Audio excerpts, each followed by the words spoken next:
Okay, so now we've heard from Christian. We've had the backdrop in terms of the budget landscape. And now we can begin our conversation on the state of education.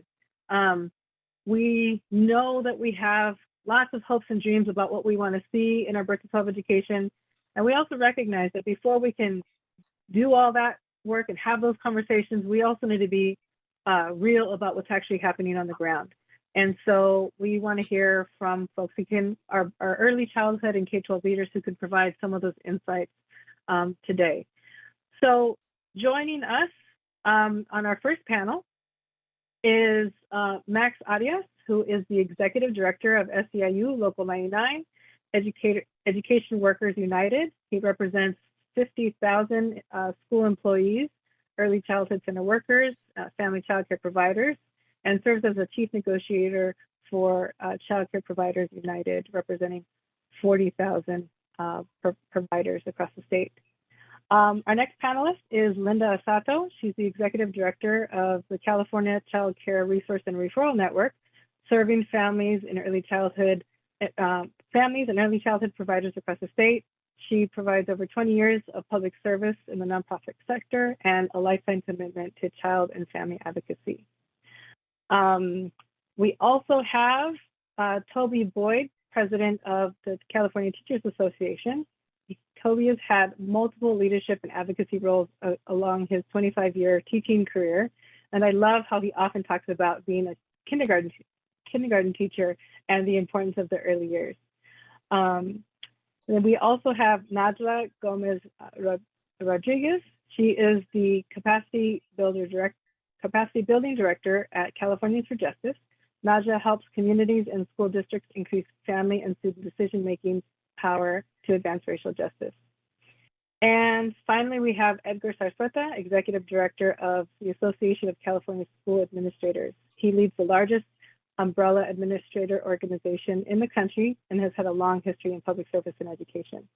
You all can read their full bios at our Catalyst California website under the water cooler page.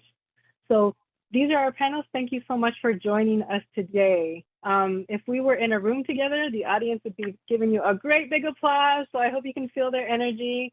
And we really just appreciate you being here. Before we get started, I also want to encourage the audience to tune into the Slido platform. We have a poll question for you to help us learn what you see as top of mind in this conversation on the state of education. Okay, so let's get started.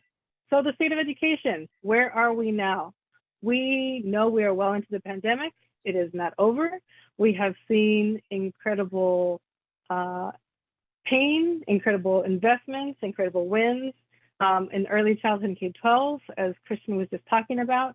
But there are persistent challenges in policy and implementation and resources and the overall fight for equity. And we also see the continued call, not just for recovery, but for transformation and making sure that our public systems are really serving all of our kids equitably. So panelists, I'm hoping you can share your reflections on the journey over the past year and where we are in the current birth to 12th grade landscape. What are the realities that are important to uplift and what's changed for your members over the course of the past year and more? So Max, let's start with you. Good afternoon, Vickie. Thanks for having me. This past year, it feels like a blur. I really can't tell you. I can tell you when the year started or ended. I don't know when the last 12 months happened, frankly, because it's just a blur. But I can just state that how our members have gotten, and we represent, as you pointed out, some of the lowest paid workers and some of the most essential workers in the state.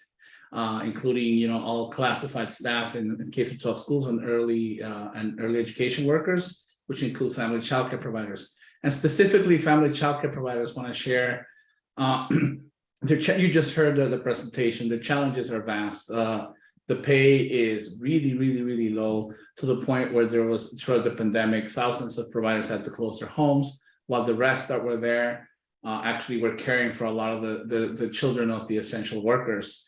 And what the topic that keeps coming up is resiliency, because the way that our providers went about it is the same way they go about caring for children. They're resilient. They found a way and resource to care for children, and they also organized throughout the pandemic. And they had been excluded from having a union historically, and they had to overcome that, organize, demanded resources, drew down resources, but it's still not enough. This last year, we've been working though. As you saw the presentation recently, there was a higher investment in early education. And I want to take our members, our family child care providers need to take a lot of credit for that, because throughout the pandemic, they organized, they bargained their first agreement, which raised the rates to the highest level they've seen. But it's crazy because it's still not enough. So this last year, what we've spent doing for family childcare providers is they really spend their time demanding and bargaining over getting a healthcare benefit, because that is something that they were sorely lacking. Some of them have healthcare, some of them didn't, and there was no support from the state. So that was something that needed to be implemented, and that they achieved with a historic win of getting, I think, $100 million a year to get a healthcare plan that supplements the silver plan in the exchange, and really maximizes the benefit. The other thing that we're trying to implement as a result of the pandemic and all the organizing that happened is rate reform. You just heard the panelists before me speak about how the rates are so low that there's really no new workforce coming in. It's something that we're in the middle of as the CCPU, is a rate reform committee, and really trying to change the way that the rates provided to providers right now. The way they get paid is basically based on a speculative market rate, and they perceive a percentage of the speculative market rate from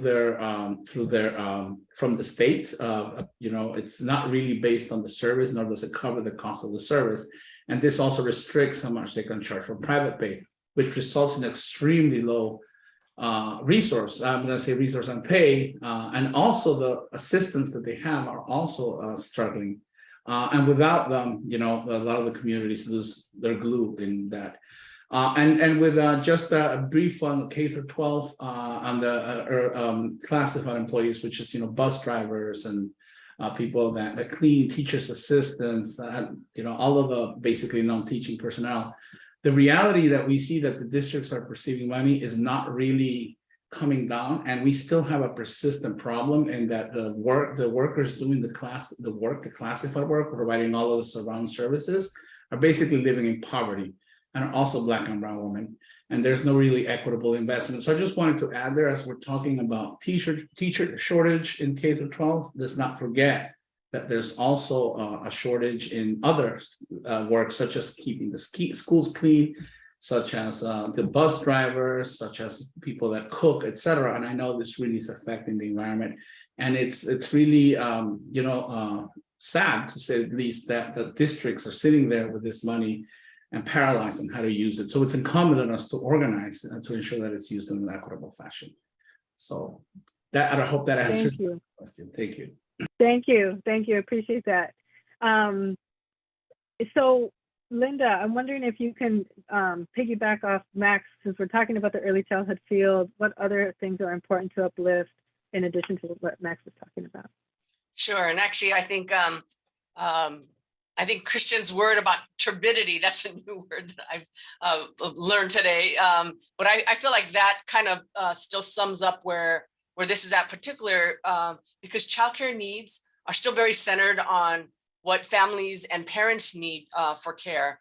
And I think some of the things have always existed, like the cost, availability, accessibility, and matching the available resources. But I think what's new and things that we're still trying to adjust to, and what is transforming, continuously transforming in front of us, is the workplace and the world of work.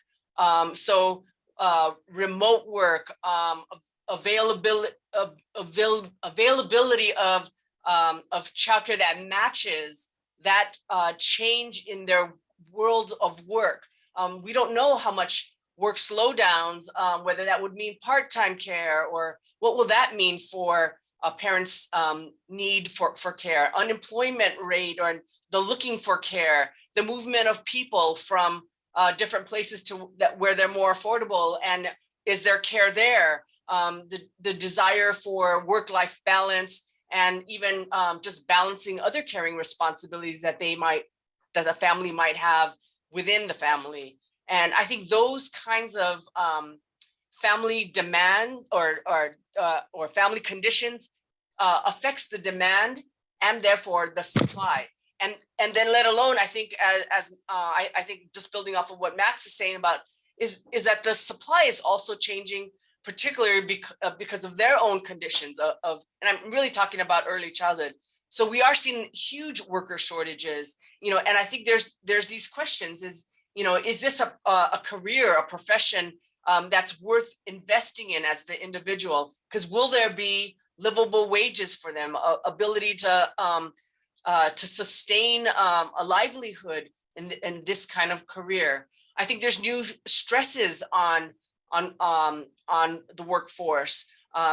We see that not only their own economics, but the many things that they have to do and adjust to, and the uncertainty of all that, I think makes it hard for them to also plan. And so we see huge changes also in the supply, and whether that's center-based or whether that is in the home-based arena. So I think there's still a lot of changes that we're still trying to adjust to, and that this is a very, it's like a jigsaw puzzle. These things affect the others. There's ripples, but you have to look at the whole picture and make sure all those match. And there's a lot of different ways to do that. So as we're saying, that there's different solutions here and there, but there's also regulations and other things that we should also consider as we figure out how to solve this in the best way possible. Thank you, Linda. So Max and Linda, you're raising some of the key issues that you see in with the early childhood workforce and what families are facing, and just like the ongoing changes that we're needing to get through, and keeping our minds sharp about what children and families need, and like how we sustain this workforce, which is one of the most essential workforce in our community. We learned that in COVID. You can't go to work if you don't have childcare. So I wonder if we can switch over to Toby, you, and start thinking about this from the K-12 lens and from the teacher's perspective. Well, thank you, Vickie. Now, I couldn't agree with Max and Linda more so. All I can say is that, COVID was really a big challenge. It was a traumatic situation for everyone, our students, our educators. And the one thing that was certain is that our educators rose to the occasion. And so I have to lead off of that. But the landscape, we spoke about this a little bit earlier when we had our discussion. The landscape it's one that we didn't have the massive cuts that they thought we were going to have during that period of time.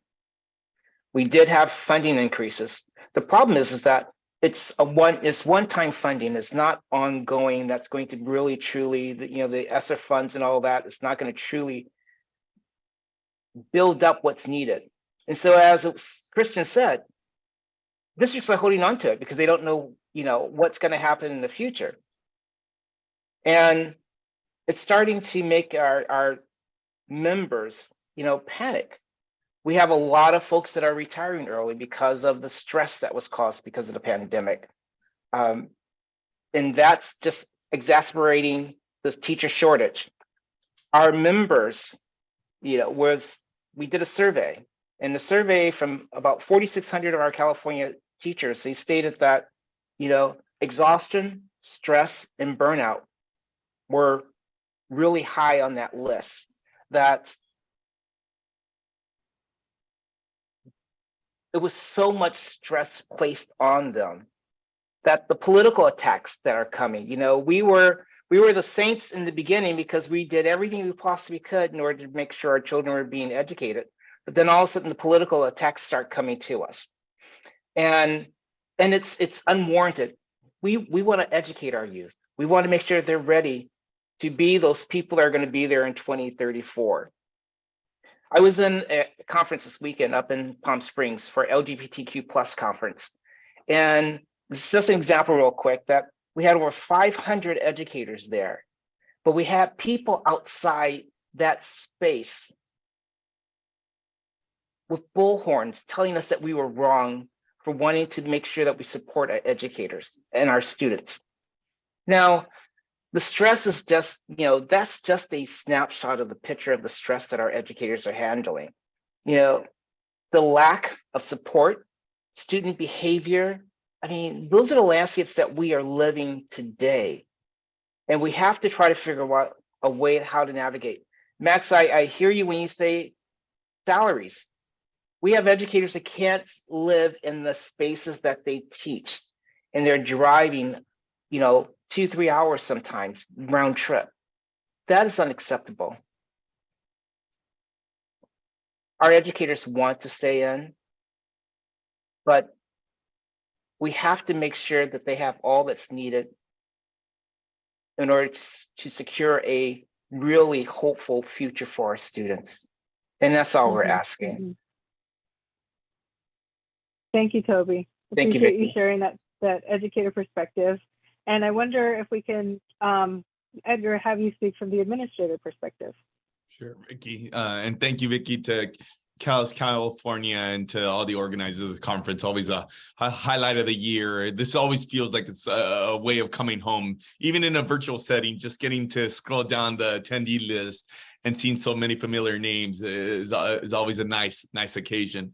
I also appreciate, getting to answer a question after Toby, especially when we are going to agree on most things, right? And more often than not, that's usually the case. But and we tend, especially when we get this question in terms of the kickoff, sometimes it goes into Debbie Downer status. So I'm not going to go there. I'm going to go first positive, and I'm going to go this way in terms of I reflect on where things are at. One of the best parts of my job, like Toby and a lot of our colleagues here, is get to go around the state and just get a temperature of where people are at, where in my case, where our school leaders around the state are at. And it just made me really reflect on what I've been joking is like the magic of summer, right? And what I say by that is, if you look back and it's what Toby was talking about, there was probably never a year, especially think back on May, for those that either were, have educators in their household that were talking to their children's teachers, to not just teachers, but to their school leaders, their classified staff. No matter who you talked about, the common theme was like, it was a difficult year. In fact, folks who have been in this game for decades, the one theme that you'd hear over and over again, for all the reasons stated, that last year was probably the most difficult school year of their entire career. And it was coming off of, we all thought, okay, we're back in person, it's going to go well. But then, what happened? Everybody knows the story with Delta and Omicron and, the stringent rules and kind of just what happened there, that it really took a toll. And as Toby was talking about, not to mention the political landscape. And we could have a whole hour conversation on the fact that schools became essentially the cultural epicenter for a lot of these fights that were happening around the country. So all that said, everybody needed, and students too, and families, I think everybody felt that. And so kind of on the optimistic front, and we can't say, and I almost try to take this word out of my vocabulary now. I don't know that normal is a thing, so I don't say normal, but that this year feels different, right? That when we went around and did the back to school, kind of talking to folks, that the enthusiasm that folks were talking about was night and day. And I think it's a testament to what Toby, to what Max said. I think it's a testament to the resiliency of our folks who work in the system, right? They don't do it for the dollars. They don't do it for wealth. They do it really because of the higher calling. And I think it's just that people, as hard as last year was, that this year really people felt, okay, this is a year, we have our challenges and we're gonna talk a lot about them here, right, in our time remaining, but that it felt a little different, that there was this renewed sense of optimism, right? And I think that's a big takeaway for me in terms of as we look now to look at some of the challenges that we see forthcoming. I think this piece will, educator workforce shortage across, Max hit it on the head. It's not just teachers, not just administrators, across the board. In some communities, our classified employees are the hardest position to recruit for. for a lot of reasons. So I think just really getting at that. And then, and I'll end with one piece and kind of piggyback on what Toby was talking about this narrative too. And we know it. And I think Christian summarized it, kind of what the sentiment is within our policymakers, not only about funding, about this whole notion about where we're at with the resources that we've received and what the perspective should be in the field about, do we need more money and whatnot? And, and we represent educators and we're going to fight for our students. And you're never going to hear educators saying like, yeah, we're good with resources. We don't need any more, because the reality is our kids need so much more than what they have. With that said, I think it's fair to say that, yeah, we are in a better financial position relatively to where we've been. I think Toby said it himself. I think it's not so much about the total amounts of money. It's really how those dollars have been distributed, whether they're one-time ongoing. And let's not forget, the state had a very ambitious policy agenda over the last couple of years, rightly so. Things that were all good for kids. UTK, universal meals, community schools, expanded learning, all of those things are things that are now requiring new capacity onto the system, right? Things that are absolutely good for our families, good for our kids, but it's going to take some work to do all those things right. And then the last piece, and we'll come back to this, is the whole notion of the news we got last week on the data, the test scores. I think it just validated what everybody already knew, right? That the pandemic was not good for kids. The pandemic was not good for communities. So now it's the now what I think is the most important piece here. Where do we go from here? This is our new baseline where I think the system does need to be accountable. What growth do we have here? I don't think anybody that works in the system was surprised with what we saw. Anybody that's a parent wasn't surprised, right? Even those with immense resources that we know our kids had an impact on them. What do we go from here? I think is going to be the key question for all of us moving forward. Totally agree. Thank you so much, Edgar. So we're hearing about resiliency, the great pain, and also some of the important progress, and what is it we're going to do to address all these things and continue supporting our educators. Najla, I'm wondering if you can share your perspective of the state of education from a community and family perspective. Yes, thank you for asking. Thank you everyone for sharing. I definitely resonate with a lot of what has already been shared. So I will try not to repeat some of the things that you've already uplifted, because in fact, as some of you already said, right, students and families also experience this level of grief, pain, and trauma in very deep and profound ways, new ways. And that's showing up, right, as students and families return to schools, return to the classroom last year. And I think part of it was, there was this moment during the pandemic where we were really opening our eyes to the pains and the disparities that we have been seeing, right, for decades in education. And there was this vision of like, we are going to do this differently, right? Like, let's reimagine education, let's rethink the school day. There was a lot of hope of what that could mean. And seeing the return to school last year, because folks were so stretched, because there has been so much trauma on every individual, right, every stakeholder of the system, we actually retreated back into our MOs, right, of like the way that we used to respond, and even harsher, right, like, and a lot of like boomeranging back to old solutions and old ways of like responding to the behavioral issues, right, the TikTok challenges, right, and the things that we weren't expecting, and wanting to see some folks in the system wanting to see like really punitive responses to get us back to a normal that we all never wanted to come back to as community and families at the margins of the school system. And so I think there's been some of that grief too, of like coming back and seeing the system try to take an old shape when we're ready, you know, as students and families, advocates, educators, to see a very new shape, right? To see our education institutions be places of healing, be places of self-determination for everyone, right? For students, for families, communities, educators, staff at all levels. And so that's our hope, and that's our vision. I wanted to uplift a quote from Valerie Kaur, a civil rights leader and visionary who, after the painful moments of the 2016 election, really invited us to see like the darkness of this moment as not the darkness of the tomb, but the darkness of the womb. And in education, Californians for Justice and our partners are excited. We're ready, right, to birth from this womb and education where students, families, community, and educators, we work hand in hand to create racially just and relationship-centered schools. Oh my goodness, I'm getting chills, Najla. That's really powerful.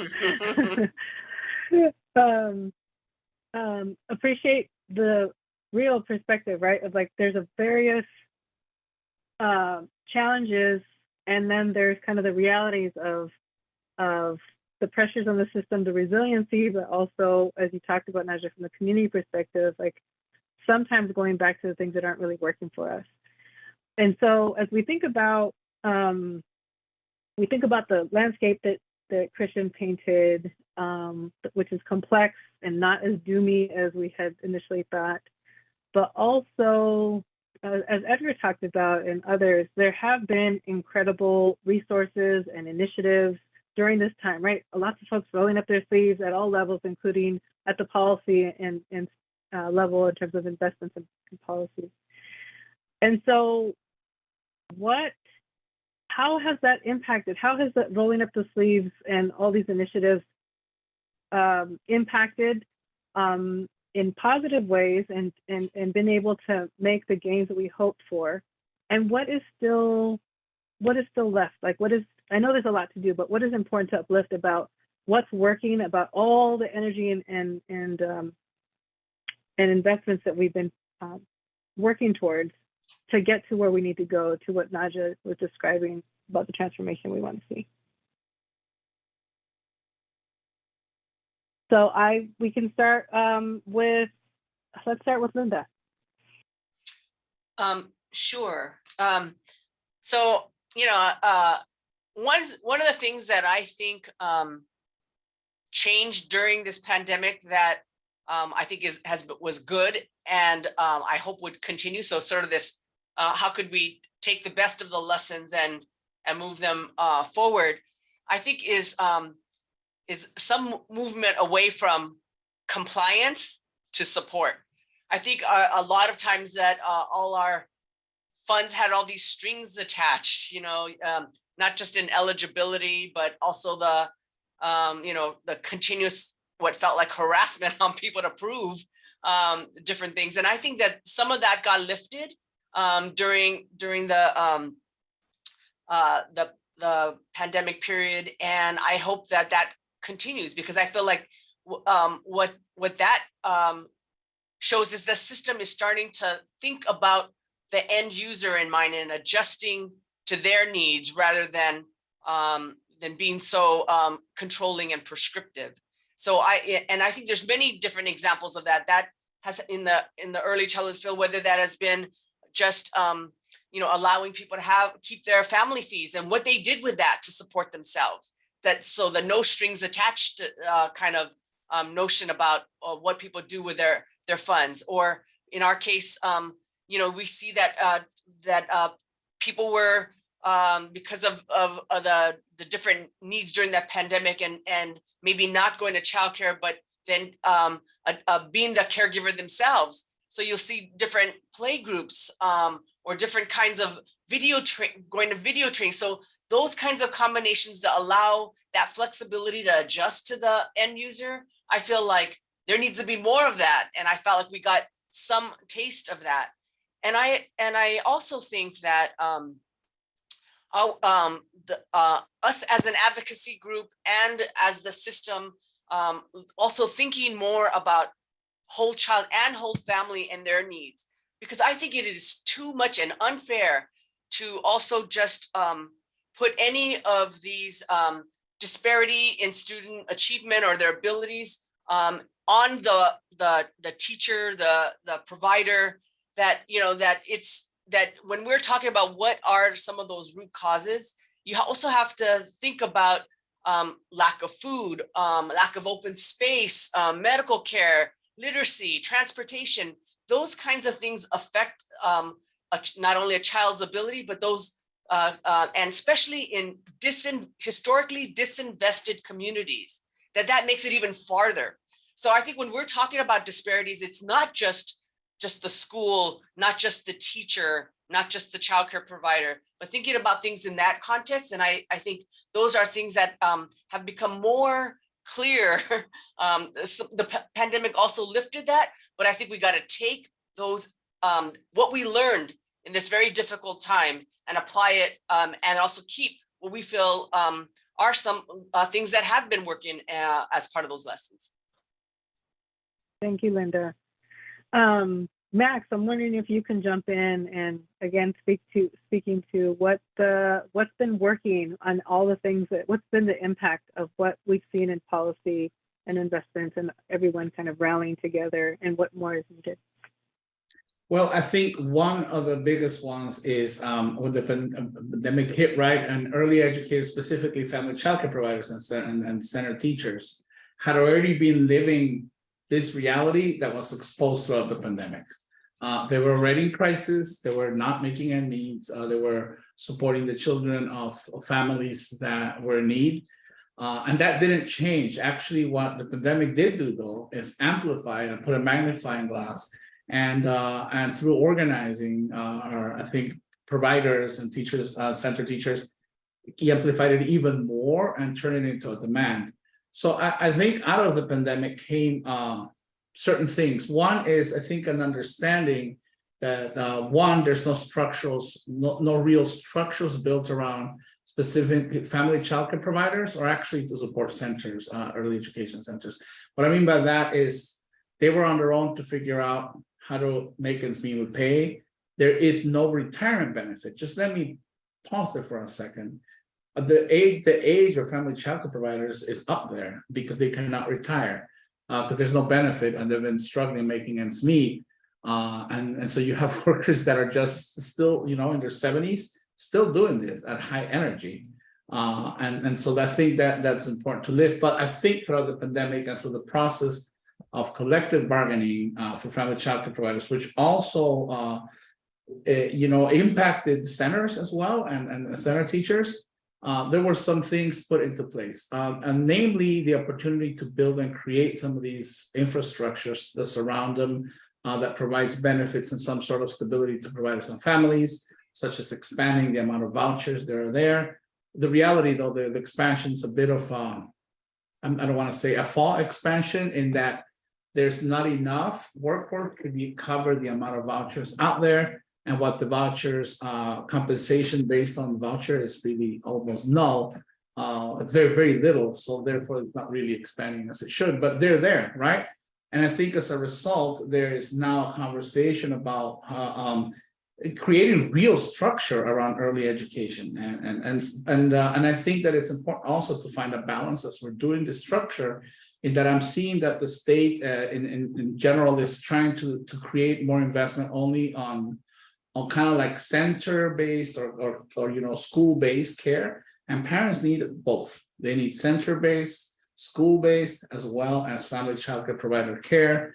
There's so many different hours. The labor is different. Folks are working 2-3 jobs. Nobody should be doing that. We're fighting for a society that doesn't happen, but that's the reality.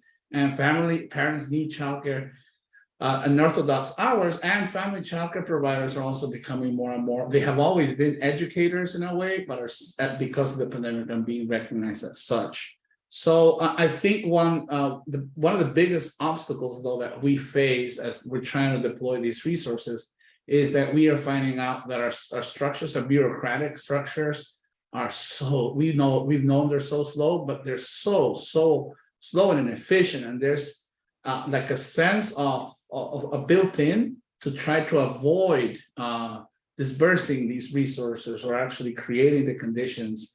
And so I think it's important to keep working and creating flexible systems, because that's where the pandemic hit us. We couldn't react quickly because we're not like set up to react quickly in the early education field.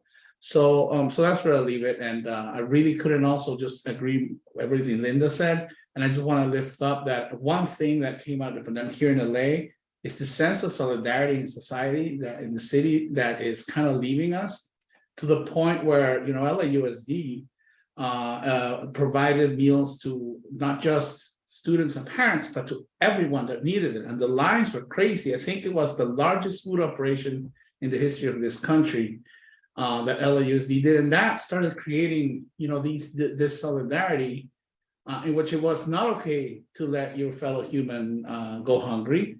And I hope that doesn't go away. And not only hope, we need to continue to organize and push so that really doesn't go away. And there shouldn't be food lines. Ultimately, that is a fight, right? As a union, it's a just society, and I think it's important to lift that. Thank you. Absolutely.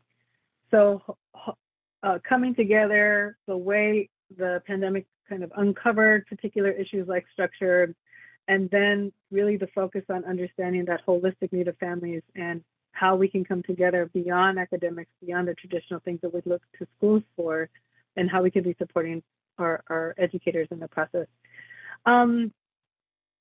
Edgar, I'm going to mix it up just a little bit. I wonder if I could have, from your perspective, on the impact of all that folks have been trying to do up and down the state, and what is still left? What is still left that we need to be thinking about?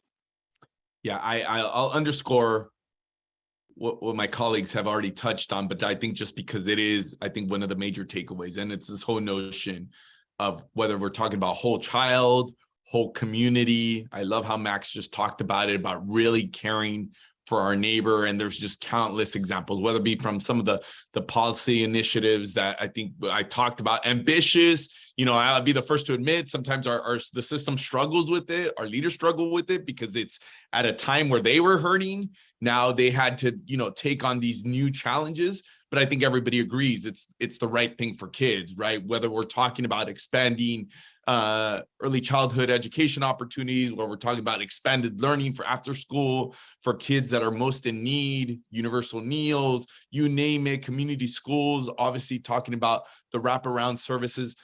But I think this whole notion, especially that the pandemic really highlighted, that if we're going to do this successfully, we have to have this holistic approach there. And, you know, just to tag on there, I mean, I think one of the classic examples coming out of the pandemic is whether it be the LA Unifieds, the Fresnos, even smaller districts where really the schools became the hub of community welfare, right? I think, frankly, Max said is probably the biggest food operation in the country's history. I mean, I think we would challenge it worldwide in terms of just the scale of LA Unified really trying to take care of their communities, thanks to our classified leaders and to our administrators and leaders across the district, is just making that be able to happen.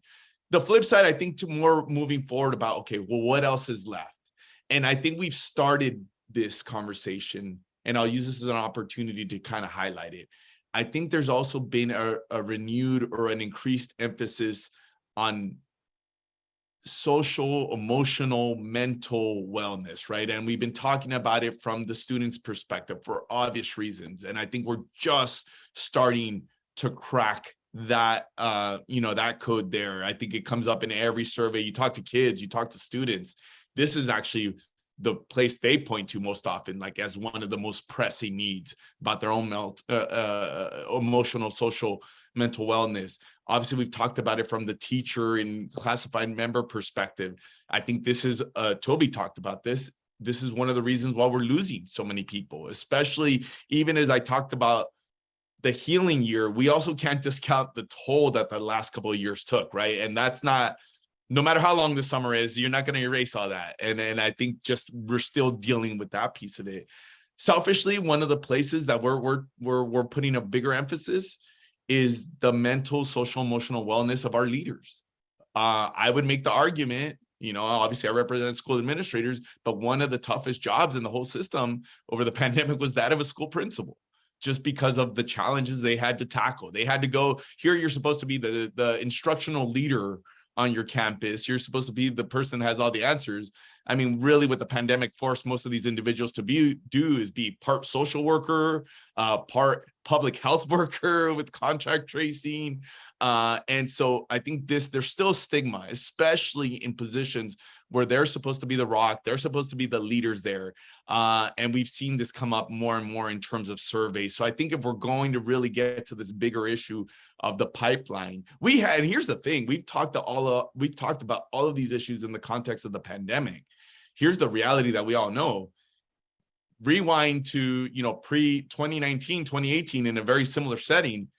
We were all saying these were issues then, right? If anything, the pandemic just exacerbated that. But I think this whole issue I think it's interconnected. The social emotional wellness of the adults in the system so they could actually serve their kids effectively, connected to the pipeline issues, which we know it may be the most pressing issue we have in public education today. Absolutely. So you've outlined that from that leader perspective, but I think it resonates throughout, what everyone was talking about. Toby, can you share from an educator's perspective? Well, Edgar said that he heard something from me, and my gosh, I heard a lot from you, Edgar. So it's like, teaming, and we didn't practice this. I tell you, the exacerbation of what's been going on, especially to our children of color, it has just been amplified. The good thing is that districts and the state realize that, and so they put money towards things to try to level the playing field, to make sure that was more on an equal basis and equitable basis. Didn't close it completely, but they did narrow all those gaps that were there. Edgar, you said it, and Max, you said it. Focus on the educational system and supports for the students, for all of our students, but especially those that have been left behind in the past. We cannot think that what we did in the past is going to be okay for the future. This is our chance to truly transform it to something that's going to be markedly better. That's why I'm excited about community schools. You talk about all the things that are needed for our students, for our community. Edgar, you talked about the burnout of the administrators, how they are taking a lot of the stress. Well, community schools would be a more collaborative model where they don't have to feel that they are the only ones in those spaces. It allows our parents, even our students and our educators, to come together and decide what's best for that community, because not one community is going to be like another, because their needs are going to be so scripted for who they are. We have to, and Vickie, you heard me say this so many times before, we are so dependent upon the way that we fund our educational system in the wrong way. We are on individual income taxes on what comes into the state net form. Proposition 30, not the one that's on the ballot that we need to make sure it doesn't pass, but Proposition way back when, it gave us money in order to make sure it supplemented, tax the highest paid people, earners, to help schools. Well, that's going to expire. We cannot continue to think that we can function on a system that is so unpredictable. We need to have a funding source that is going to be solid so that we know exactly what we can offer our students.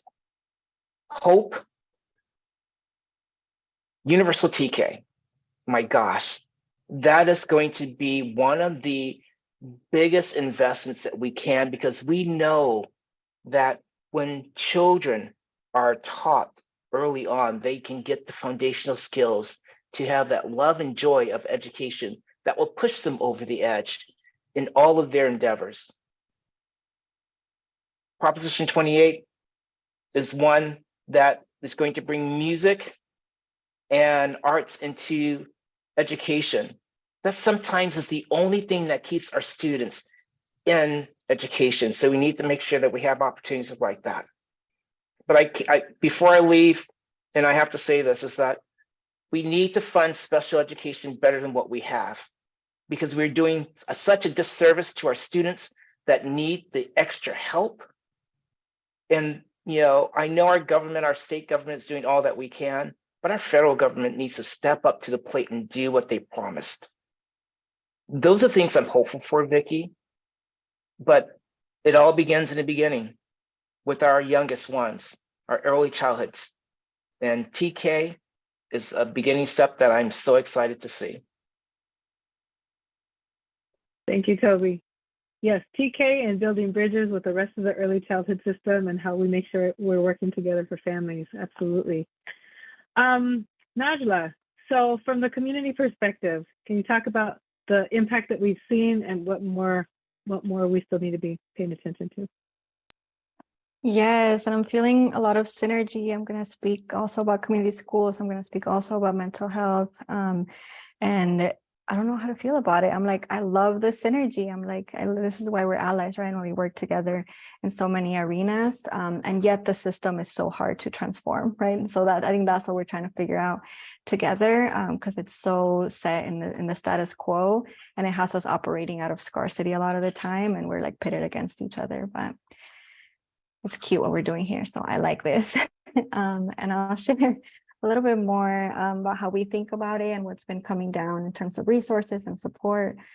So we see it as like, there are layers of need, right? And there is the immediate services and resources that our communities need. And we are definitely supportive, right, of like those services and resources being deployed, being provided to communities at the margins across the state. We are particularly interested in how we weave resources and policies to foster this like transformation that we're talking about, right? This transformation of the system to produce different outcomes, because we believe that like the system is set up to give the outcomes that we're currently seeing. And so how do we transform our schools to be places of care, right? To be relationship centered, to be racially just. And we're looking to the state, right, to uplift the work that is happening on the ground, because that's where the transformation is happening at the school site level, right? And the deep work, schools transforming to be just that, right? Places of care. Those lessons and the ways to do that is happening at the school site level. And yet we need the support and accountability from every layer of the system to be in place. We also need the vision, that we're developing as communities, students, educators, to be uplifted by the state, right? So it could reach all corners of the state. And we need the state to like resource this work, right? And to resource like the collective learning that we need to be doing, because we do not believe that there is like one destination, right? But like this journey of transformation is an iterative process, and it takes the de-siloing, right? It takes like reaching across our communities and working alongside each other. And that takes containers that need to be supported, that need to be staffed. And we need those resources to continue to trickle in. As Californians for Justice, part of the California Partnership for the Future of Learning, we're really excited about what the investment in the Community Schools Partnership Program will make possible for that deep and genuine partnership with students, families, communities, educators. Californians for Justice is also a member of the State Transformational Assistance Center. And so we're thinking very deeply about the sustainability of that initiative, right? To the earlier points of like forecasting 10 years out, what will happen, beyond the 6 years. We don't want this to be another, wonderful initiative that comes and goes. And so how do we set up the supports and systems now so that this is a longstanding transformation of schools sharing power with students, families, communities, and educators, because we believe, that students and families at the margins, like we hold a key to transformative solutions when we're working together with the school community. And lastly, I'll just touch on mental health.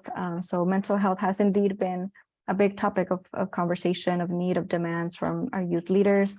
And what I want to uplift is that youth leaders are being really sharp about wanting to see solutions that are holistic, right? And that address historical racism and how that is playing a role in the mental health challenges that every person in the system is facing, right? And so we don't want to treat mental wellness as the job of like one person on campus, right? One social worker or even one mental health center on campus, but really mental wellness will come from a transformed system, right? That is treating every student, every family, every educator and administrator with care, compassion, and like high expectations for success.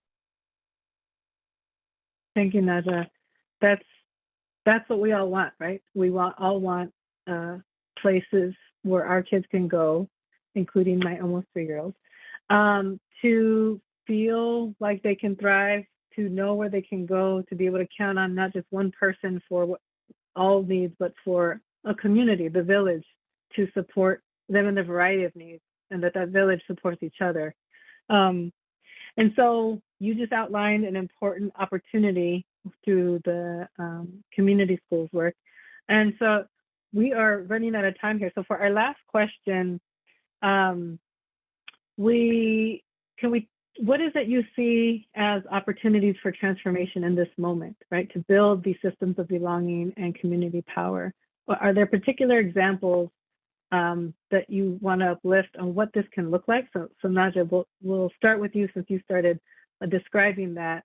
And lastly, what's your call to action for our field, for our state, in terms of how we, as John Kim said kind of at the beginning, really kind of buckle down and make sure that we're systemically,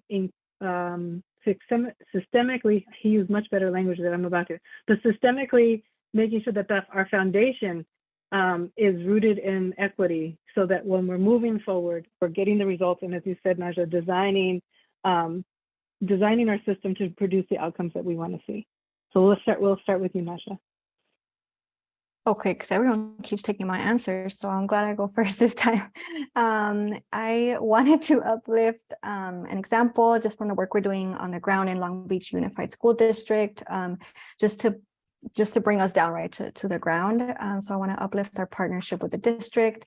And after years of being in relationship with the district, sometimes friendly, sometimes adversarial, we have now entered a partnership, right, where we have shared goals and are working alongside one another. And so the goals of our partnership right now, of our joint initiative, are to advance equity and educational justice in Long Beach Unified Schools by fostering a partnership, right, between youth and adults, with Black, Indigenous youth and families at the center.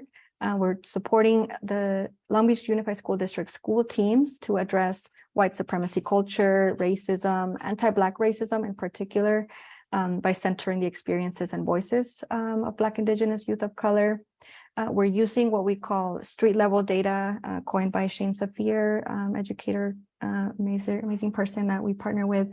And street level data is like data that can only be collected through deep observation and listening. It's something that we really advocate for, right, to move towards as we're looking to how is the system operating, aside from the map and satellite data that we often turn to, particularly when it comes to identifying solutions, and to look at street level data in order to heal and courageously move forward towards a more racially just system. And lastly, developing student leaders who are going to co-lead school transformation in these school teams. Each school has a team of like 12 to 14 people. It's like half students and half staff and families. And together we do deep listening and observation by the full team. We make meaning of that data together. And each of the schools comes up with an equity dilemma that they're addressing. Some examples of our equity dilemmas. One of them is like increasing a sense of belonging for Black youth. The other one is increasing support and accountability towards meeting the needs of Black students for safety, like physical and emotional, for belonging and for academic excellence. And I lift these examples because what's been really powerful to witness as a part of this design team work at the school site level is the depth of understanding that teams have achieved about how anti-Black racism in particular is showing up in the school and classroom context, and how important it was to focus their equity efforts, which could have gone in many different directions, on the experience of Black students. And how that in turn, for them to like address this equity dilemma very concretely, very sharply, would both develop their muscle as a team of deep and genuine partnership with students, staff, and families, but also as a result, improve the experience of all students. And so youth leaders and families on the team get to conduct empathy interviews, they design interventions, and then they become partners in that implementation. At one of the high schools, they launched a Black Student Union, right? They're resourcing a year-long celebration of Black people, past, present, and future. At another of the high schools, they're doing youth-led classroom observations, not in this like punitive way, but in this like transformative way, right? Of like, how do we partner to make the classroom more engaging, to have more youth leadership in the classroom? Two of our high schools are experimenting with bringing youth leaders and their instructional leadership teams. And we then get to bring all these lessons, right, from the classroom and from the school community up to the district, up to the state, right? And so we're really thinking deeply about what is this alignment of support and accountability to achieve racially just schools. How do we achieve that, in a way that is supported at every level? What does that deep partnership look like? Absolutely. Oh my goodness. I can listen to you all day. We have just a few minutes left. So we'll just do rapid fire on this question on anything, concrete examples of like the opportunities we want to live into, and or what's your call to action to our field or state leaders, however you want to answer. So we'll start with you, Toby. Community schools. That's going to be, it's proven that it's going to be helpful for our students. What I have to say is that we need to support elected leaders and organizers that's on the ground with our educators, our parents, our community leaders to push back against what's happening right now. It's the political attack against teachers and public education. These attacks are a national strategy, folks, and don't be fooled otherwise. And it's there to undermine the support of public education, to bring vouchers into our schools. And we all know that if vouchers come into our schools, all it's going to do is going to just zap and pull the money from your local schools into places where our people who get those vouchers still can't afford to go to. So don't let it be fooled. And what happens is that our students, the ones that really need it the most, will be the ones that are going to be suffering the most. That's my pitch. Thank you, Toby. Edgar, you're up. All right, so I'll put myself on the timer here. We talk, especially in this group, we talk a lot about equity is not a thing we do. It's supposed to be a lens that we look at everything through, right? And using that lens to really tackle the educator pipeline issue that we've all touched on.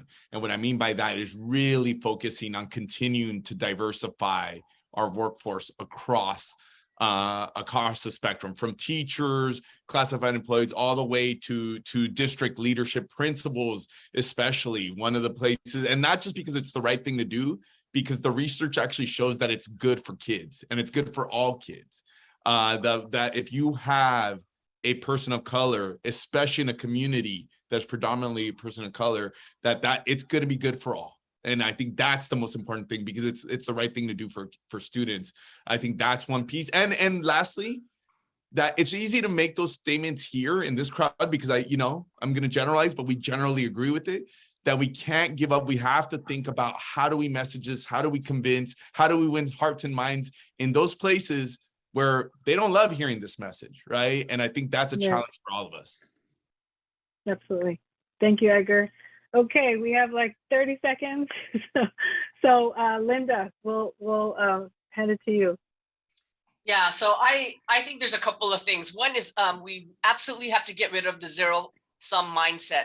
That means that for me to gain something, that you have to lose something. We absolutely have to shift our as a society as we think about that. And that's what I'm actually afraid of with this affirmative action conversation at the U.S. Supreme Court. But I also think that our systems have been set up to be inefficient, to be duplicative. We follow whatever silo that it's in, it only is allowed to those people in that family. So if it's school district money, only to school district, or first five to only first five first kind of thing. So that kind of thing, I think we don't encourage enough collaboration. There's no incentive to coalesce. We're separated by function, and that really needs to change. I think we have to be intentional about wanting to break the cycle of racial inequities, and that does take data. That means looking at the patterns, being willing to make some hard decisions about distribution or redistribution of resources with equity in mind. And I think that means like really looking at a targeted universalism approach, which I think we've talked about but haven't embraced. So I think there's many opportunities. I just think we gotta commit to doing that. Thank you, Linda. And Max, sorry, 30 seconds. Would love to hear you guys, your closing voice. All right, we'll try to use standard 30 seconds, not max 30 seconds. No, I'll leave it at this. Value all the work. And what do I mean by this? It's a system that works, and that's what we fight for. The people doing the early education work, family child care center workers, are literally Black and brown women. and their work is so undervalued because we think it's just service or whatever, that they're not compensated as they should. If we put the real value of their work in there, it's the same for classified employees. There's inequities within the education system itself, and the brunt is being borne by Black and brown women. Again, doing all of the hard cleaning, the cooking, the driving of the buses, the supporting of the teachers. And a call to action to all, we need to keep to organizing to value their work. If the work were valued as it should be valued, this struggles will not be happening. So we call to action, state government, federal legislatures, you got to start valuing the work. And if you start valuing the work, there will be enough bus drivers, enough early educators, enough teachers, enough principals, enough everybody to support our society, and to really, the core of this is to provide excellent education for all. Thank you. Thank you, Max. You all have lifted up a lot of really important and insightful reflections on resiliency, on the capacity that we got a lot pumped into our system, and learning about how to leverage that capacity and make sure that it works for everybody, and how we need to fortify our structures so that they're having structures for like early childhood, and making sure that those systems are not so slow and are being able to react quickly to the needs, not of our families and our workforce and our administrators. There's a lot of conversation on the holistic approach, that whole child approach, that social, emotional, mental wellness, not just for our children, for our families, for our educators, for our leaders, and that sort of the solidarity, Max, that you talked about, that we need to lead with, that collective work, the de-siloing, and the overall focus on the value of this work together, and making sure we're really recognizing the folks who are doing it and bringing in that community voice and partnership every step of the way. We have a lot of work to do together, so I appreciate your insights here today, and look forward to working with you all in addressing the many challenges and leveraging the many opportunities that we see ahead. So this conversation is over, and I'm really sorry for having to like wrap this up so quickly. I got so engaged in the conversation, but this conversation doesn't end here, right? It is only the beginning of our continued work together with those on the panel and for those in the audience. So thank you so much again for your time, and look forward to connecting with you after this to figure out next steps.